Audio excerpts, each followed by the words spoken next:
Bharatiya Janata party यहाँ के ऊपर सामाजिक न्याय की बात करती है। भारतीय जनता पार्टी यहाँ के ऊपर सबका साथ सबके विकास की बात करती है। वहीं आपने देखा होगा कि दूसरे तमाम सारे राजनीतिक दल ये कट्टरपंथ को बढ़ावा देने का काम करते हैं, ये तुष्टीकरण की राजनीति का काम करते हैं। ना तो बताइए इस शहर में कितने ही पुराने समाजवादी होंगे जिन्होंने समाजवादी विचार के साथ में जो जुड़े रहे होंगे, जिन्होंने मुलायम सिंह के साथ जुड़े रहे होंगे, जो मुलायम सिंह के बेटे के साथ जुड़े रहे होंगे, हर परिस्थिति में समाजवादी पार्टी का झंडा लिए खड़े रहे होंगे। लेकिन उसको समाजवादी पार्टी ने टिकट नहीं दी। टिकट समाजवादी पार्टी ने किसको दी? एक कट्टरपंथी जिहादी को समाजवादी पार्टी ने टिकट दी। टिकट क्यों दिया मित्रों? टिकट क्यों दिया? आपने देखा होगा टिकट देने का कारण क्या है मित्रों?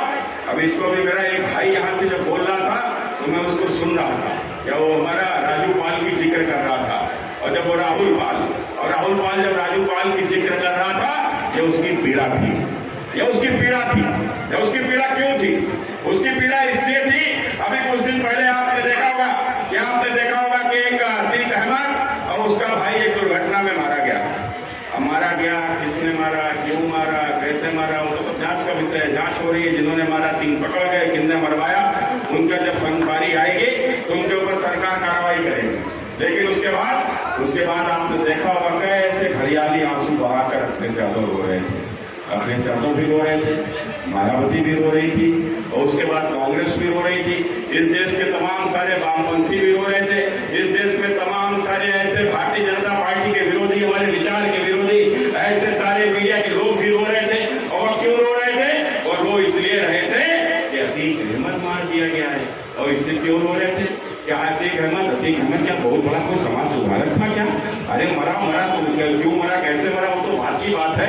वो तो जांच का विषय है, जांच हो रही है उसमें। लेकिन उसको मारने पर रो रहे थे। और जब आपने उमेश पाल मारा था तब किसी के आंसू नहीं बह रहे थे।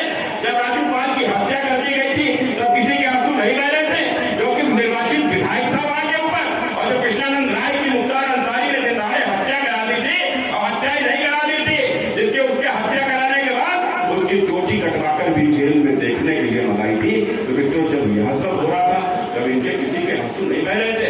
आखिर क्यों नहीं बह रहे थे? कि मारने वाले किसी न किसी जाति के थे।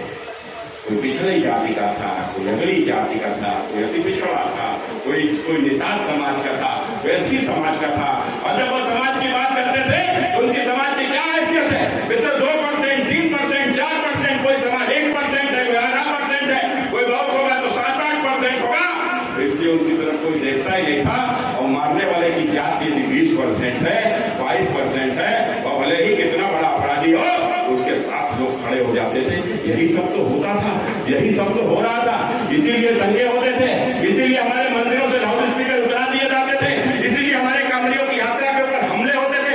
यही सब तो इस उत्तर प्रदेश का था। और जब उत्तर प्रदेश की जनता इस आतंक से बिलबिला गई, जब उत्तर प्रदेश की जनता ने तय कर लिया कि उत्तर प्रदेश में हम भारतीय जनता पार्टी का शासन आएंगे, और ये 1%, 8%, 2%, 3%, 4%, 8% यह सब इकट्ठे हो गए। और जब 80% हो गए, हम मोदी को भी ले आए और योगी को भी ले आए। और जब हम मोदी योगी को लाए तो आपने देखा होगा आतंक नहीं चलेगा, आतंक नहीं चलेगा। वही तो देश है जहाँ के ऊपर आतंकवादी पाकिस्तान से चलकर आता था और यहाँ के ऊपर आतंकवादी घटनाओं को अंजाम देता था। कभी मंदिरों में विस्फोट होते थे, श्रद्धालु मारे जाते थे, कभी